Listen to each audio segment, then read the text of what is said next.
Nof Clibber, hi friends, Darth Momo here, and we're going to talk about an alleged quote-unquote prequel plot hole that really is the fault of Return of the Jedi.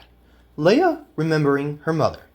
Return of the Jedi established that Luke and Leia's mother died when they were young, but Leia was old enough to at least remember some very basics.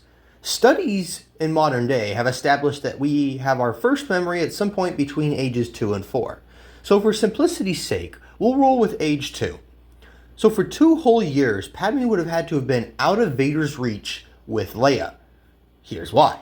Having learned of Luke pre-Empire Strikes Back, we see in Episode 5 that Vader is on a persistent hunt for Luke, to the point where Luke is his main focus, not the rebels like we see in Episode 4.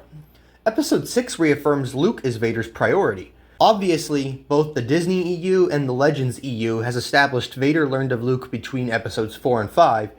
Even without that, though, the special edition has Vader learning on screen if he doesn't know already.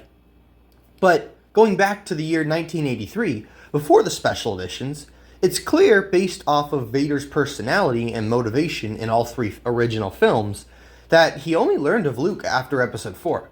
Otherwise, he would have spent those 19 years scouring the galaxy trying to find Luke, since we see how important Luke is to him in Episodes 5 and 6.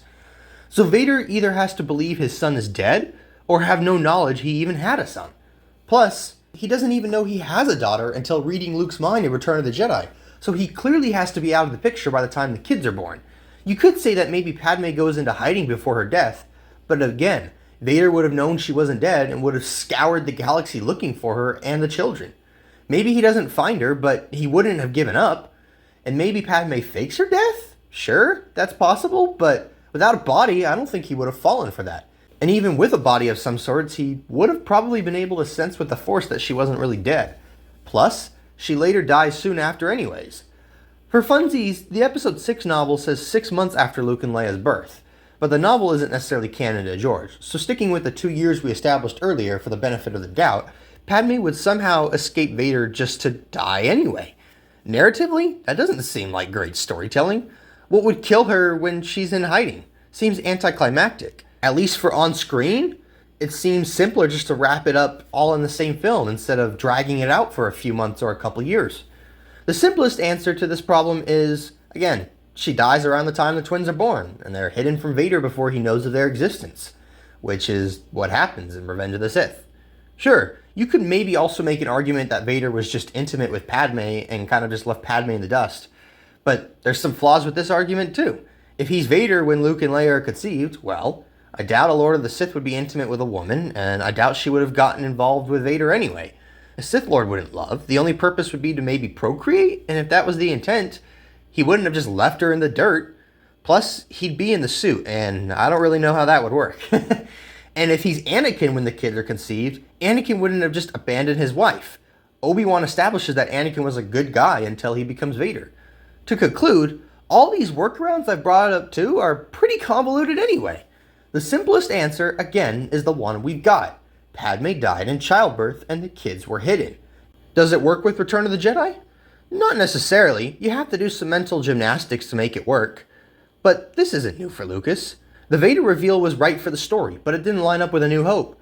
So Obi-Wan has to do some mental gymnastics in Return of the Jedi to make it all line up. The truth is, Lucas didn't have the prequels planned out 100% when he wrote Return of the Jedi, and he wasn't even sure he was going to make them. So he wasn't thinking about every single detail and was mainly focused on making sure Return of the Jedi had what it needed for its story. Then when Revenge of the Sith rolled around almost 20 years later, he had a choice to make. To tell a simple story that was a little messy, or tell a super convoluted story that there was no time for anyway, and might end up being messy anyway. Simplicity won out. And I would even argue that if we remove that singular one line from Return of the Jedi, the story we get about Luke and Leia's birth with Anakin and Padme in Revenge of the Sith pretty much lines up well with the original trilogy. Again, it wasn't the perfect scenario, but it doesn't take long to realize that with the way Return of the Jedi set things up, there was no way Leia was going to remember her mother. Thanks for joining in, and as always, may the Force be with you. Thanks for watching. Please subscribe to the channel. If you liked the video, comment down below and hit that like button. Oh, and check out some of my other videos. I'm sure you'll find them a delight.